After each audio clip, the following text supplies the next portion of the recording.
Hello mga masla! For today's video, gagala si Mama Jing kasi naka-off ako ngayon. Pangalawang araw ko na to ng off kaya parang kailangan ko nang lumabas kasi nakakainip na talaga sa bahay. Nahihilo na ako kaya buksan natin ang bintana at i-arrange natin yung mga things kasi makikita to sa labas ng bintana. At ito, ready na si Mama G. Nakaimpake na ako agad. Hindi ko na napakita sa inyo mga masla kasi may usapan kami ng kaibigan kong si Aileen na mag-swimming kami dito. May swimming pool kasi dito na nasa loob lang ng building. Balik closed siya. So kahit taglamig, pwede kaming mag-swimming kasi mainit naman ang tubig doon. So ayan, punta na tayo. Dala tayo ng susi ng sasakyan kasi hindi ko alam kung ako ba ang mag-drive o yung kaibigan ko. Tignan na lang natin kasi hindi ko natanong sa kanya kanina. So ayan, nakapag-desisyon kami na yung sasakyan na lang ng friend ko ang gamitin namin since nakapag-drive na siya papunta ng bahay. Pinick up na lang niya ako at ito papunta tayo sa isang mall. Ay actually hindi naman mall. Maliit lang naman na convenience store. Bibili tayo ng makain namin. Siguro bibili na lang kami ng roasted chicken. Para may makain naman kami doon habang lumalangoy-langoy. No? Nakakagutom din kaya mag-swim. Tignan nyo naman, ang ganda ng panahon. Ang ganda ng araw. Pero mainit yung hangin.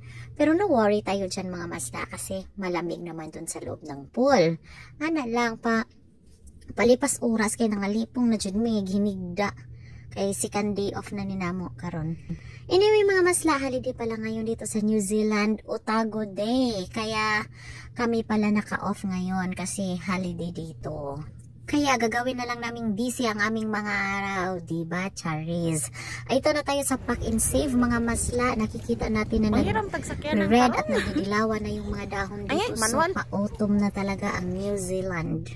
At ito na yung bibili namin, mga roasted chicken and chips. Bali, chips yung tawag nila dito sa mga french fries.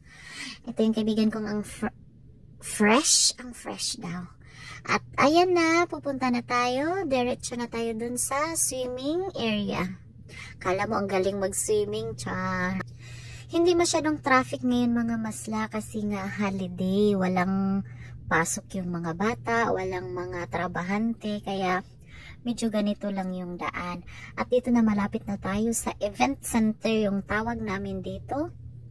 Tinatawag siyang event center. Pwede dyan mga basketball, mag-badminton, ganon. And ayan, on the go na kami. Ready na talaga kami.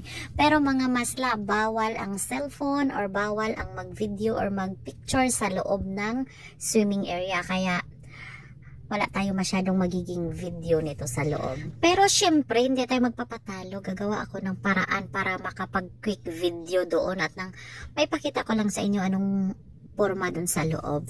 So, ganito yun siya mga masla. Yan yung may mga para sa mga kids. Tapos, yung sa susunod, para na yan sa mga adults. May palalim ng palalim. Tapos, mayroon din silang slide. At ayan, transition na tayo agad. Tapos na kaming mag-swimming since hindi talaga makapag-video well na sa pool. Ito na, pero ang ganda ng shower area nila. Makapag-refresh talaga. At ayan, fresh na kaming lalabas. Thank you for watching mga kamasla. Natapos na naman ang aming day off for today.